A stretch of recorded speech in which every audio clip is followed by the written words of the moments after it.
ಸ್ನೇಹಿತರೆ ನಮಸ್ಕಾರ, ಅನ್ವೇಷಣೆಗೆ ಸ್ವಾಗತ. ದೇಶದ ಕೋಟ್ಯಾಧಿಪತಿಗಳಲ್ಲಿ ಒಬ್ಬರಾದ ಇನ್ಫೋಸಿಸ್ ನಾರಾಯಣ್ ಮೂರ್ತಿ ಅವರಿಗೆ ಅತಿ ದೊಡ್ಡ ಶಾಕ್ ಒಂದು ಅಮೆರಿಕ ನೀಡಿದೆ.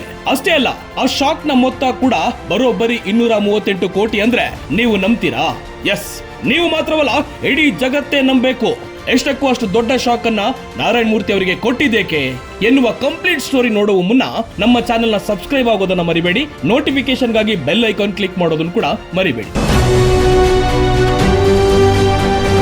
ಸ್ನೇಹಿತರೆ, ಅಮೆರಿಕ ಪ್ರಾಮಾಣಿಕತೆಯಿಂದ ದುಡಿಯೋರ ಪಾಲಿಗೆ ಹೇಗೆ ಸ್ವರ್ಗ ಆಗಿದೆಯೋ, ಅಪ್ರಾಮಾಣಿಕತೆ ಅಲ್ಲದೆ ವಂಚನೆಯ ಪ್ರಕರಣಗಳಿಗೆ ಸಂಬಂಧಿಸಿದಂತೆ ಯಾರಾದ್ರೂ ಅಲ್ಲಿನ ಕಾನೂನನ್ನ ಉಲ್ಲಂಘನೆ ಮಾಡಿದ್ದೇ ಆದ್ರೆ ಅವರ ಪಾಲಿಗೆ ಅಕ್ಷರಶಃ ನಿಂತಲ್ಲೇ ನರಕ ತೋರಿಸುತ್ತೆ.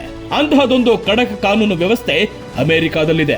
ಆದ್ರೆ ಅಂತಹ ಕಟ್ಟುನಿಟ್ಟಿನ ದೇಶ ಭಾರತದ ಮಹಾನ್ ಸಾಧಕರೆಂದು ಜಗತ್ತಿನಲ್ಲಿ ಗುರುತಿಸಿರುವ ಇನ್ಫೋಸಿಸ್ ನಾರಾಯಣ್ ಮೂರ್ತಿ ಅವರ ಮೇಲೆ 738 ಕೋಟಿಯಷ್ಟು ದಂಡ ವಿಧಿಸಿದ್ದೇಕೆ ಎನ್ನುವ ಪ್ರಶ್ನೆ ನಿಜಕ್ಕೂ ಅಚ್ಚರಿ ಮೂಡಿಸಿದೆ. ಅಷ್ಟಕ್ಕೂ ಇಂತಹದ್ದೊಂದು ದಂಡ ವಿಧಿಸಿರೋದು ಅದ್ಯಾವ ವಿಚಾರಕ್ಕೆ ಗೊತ್ತಾ? ಅದುವೇ ಯುಎಸ್ ನಲ್ಲಿ ವಲಸೆ ವೀಸಾ ವಿಚಾರಕ್ಕೆ ಸಂಬಂಧಿಸಿ ಇನ್ಫೋಸಿಸ್ ವಂಚನೆ ಮಾಡಿರೋದಕ್ಕೆ ಎನ್ನುವ ಸುದ್ದಿ ಸದ್ಯ ಸಾಮಾಜಿಕ ಜಾಲತಾಣದಲ್ಲಿ ಹರಿದಾಡ್ತಿದೆ. ಹೌದು ಸ್ನೇಹಿತರೆ, ಅಮೆರಿಕ ಮಾಡಿರುವ ಆರೋಪದ ಪ್ರಕಾರ ಟೆಕ್ ಕಂಪನಿಯಾದ ಇನ್ಫೋಸಿಸ್ ಯುನೈಟೆಡ್ ಸ್ಟೇಟ್ಸ್ ನಲ್ಲಿ ತನ್ನ ಉದ್ಯೋಗಿಗಳಿಗೆ H1B ವೀಸಾಗಳನ್ನ ನೀಡಬೇಕು. ಆದ್ರೆ ಅದಕ್ಕೆ ಬದಲಿಗೆ ಸಂದರ್ಶನಕ್ಕೆ ಬರುವವರಿಗೆ ನೀಡುವಂತಹ B1 ವೀಸಾಗಳನ್ನ ನೀಡಿದಂತೆ ಈ ಮೂಲಕ ಯುಎಸ್ ವೀಸಾ ನಿಯಮಗಳನ್ನ ಇನ್ಫೋಸಿಸ್ ಉಲ್ಲಂಘಿಸಿದೆ ಅಂತ ಆರೋಪ ಮಾಡಲಾಗಿದೆ. ಅಲ್ಲದೆ ಇನ್ಫೋಸಿಸ್ ಕಂಪನಿಯು ತನ್ನ ಕಾರ್ಮಿಕ ವೆಚ್ಚವನ್ನು ಕಡಿಮೆ ಮಾಡೋಕೆ ಇಂತಹ ಅನ್ಯಾಯ ಮಾಡಿದೆ ಅಂತ ಅಮೆರಿಕ ಆರೋಪಿಸಿದೆ. ಇನ್ನು ಇದಕ್ಕೆ ಸಂಬಂಧಿಸಿ ಕಂಪನಿಯು ತನ್ನ ವಿರುದ್ಧದ ಮೊಕದ್ದಮೆಯಲ್ಲಿ 883 ಕೋಟಿ ದಂಡ ಕಟ್ಟಲು ಒಪ್ಪಿಕೊಂಡಿದೆಯಂತೆ. ಅಲ್ಲದೆ ವಲಸೆ ಕಾನೂನುಗಳಿಗೆ ಸಂಬಂಧಿಸಿ ವೀಸಾ ಅಭ್ಯಾಸಗಳಲ್ಲಿ ಪಾರದರ್ಶಕತೆಯನ್ನ ಕಾಪಾಡಿಕೊಳ್ಳಲು ಹಾಗೂ ಭವಿಷ್ಯದ ಇಂತಹ ತಪ್ಪುಗಳನ್ನ ಮಾಡೋದಿಲ್ಲವೆಂದು ಹೇಳಿರುವುದಾಗಿ ವರದಿಯಾಗಿದೆ. ಅಲ್ಲದೆ ಯುಎಸ್ ನಲ್ಲಿ ಕಾರ್ಪೊರೇಟ್ ಮಟ್ಟದಲ್ಲಿ ಕಠಿಣ ಕ್ರಮಗಳನ್ನು ಕಟ್ಟುನಿಟ್ಟಾಗಿ ಪಾಲಿಸುವಂತೆ ಒಪ್ಪಿಕೊಂಡಿದೆ ಎಂಬ ಸುದ್ದಿ ಕೂಡ ಹರಿದಾಡುತ್ತಿದೆ.